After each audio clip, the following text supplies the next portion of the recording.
Episode 1: The Pascagoula Abduction Case. Howdy, fine folks, and welcome to our first episode of Notes from the Fringe. You might say it's an episode of the third kind. Well, it certainly was for the two fishermen in our store tonight.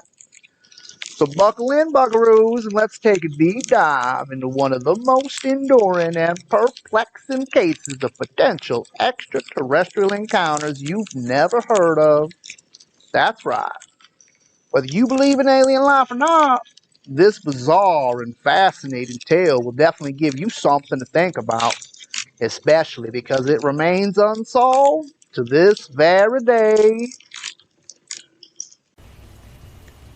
On the night of October 11th, 1973, two men, Charles Hickson and Calvin Parker, reported an incredible encounter with what they claimed were extraterrestrial beings. The setting was an abandoned shipyard near the Pascagoula River in Mississippi. Just after sunset, Hickson and Parker were fishing when they were startled by a strange, whirring noise. They turned to see a dome-shaped object hovering about 40 feet above the ground. The vessel, emitting a bluish light, slowly descended towards them. Before Hickson and Parker could even react, three bizarre creatures emerged from the object, paralyzing the men with intense fear. These beings were described as humanoid, but with clawed hands, no discernible eyes, but a glow from the set-back eye sockets, and a slit for a mouth. Ain't nothing humanoid about that thing, but I digress. Let's get back to our story. Despite their fear, Hickson and Parker could do nothing but watch as the creatures approached them. According to their account, these alien beings had gray, wrinkled skin and stood approximately 5 feet tall. Suddenly, their fear turned into reality as the men found themselves being lifted into the air by an unseen force and subsequently drawn into the hovering object. Inside the vessel, they were subjected to strange examinations. Unfortunately for those boys, some of the experiments involved an eye-like device that hovered over them while scanning their bodies. This harrowing experience lasted approximately 20 minutes before the men were returned to the riverbank, the strange craft disappearing into the night sky as abruptly as it had arrived. And now I know what you're thinking. What did the police say about the claim? Interestingly, the response from the local law enforcement was one of cautious neutrality. Despite the unusual nature of the claim made by Charles Hickson and Calvin Parker, the Pascagoula Police Department treated the incident with seriousness and respect. The men certainly believed what they said had happened. There was no doubt they were frightened, and there was no way to explain what had happened to them.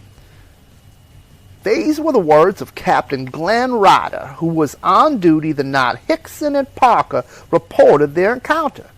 His statement reinforces the idea that while the police may not have fully believed the men's story, they recognized the genuine fear and confusion expressed by the two abductees.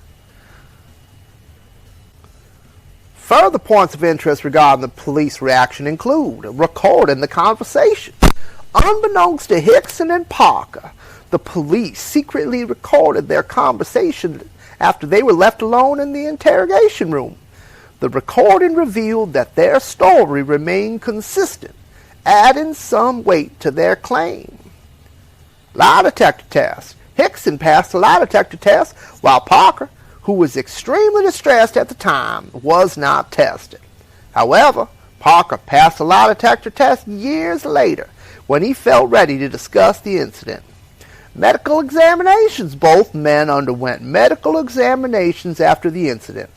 The results yielded no evidence to contradict their claim of an encounter with an unidentified flying object.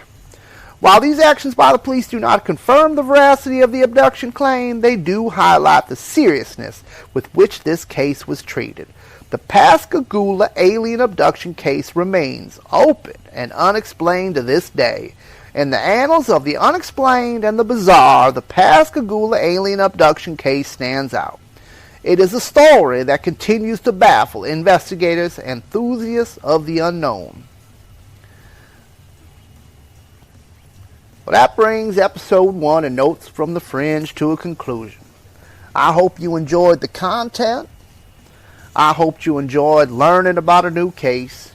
And don't you worry, we'll be bringing you new content like that every week. So why don't you hit that like button and subscribe to this channel, and you'll be the first one to get that video when it comes out.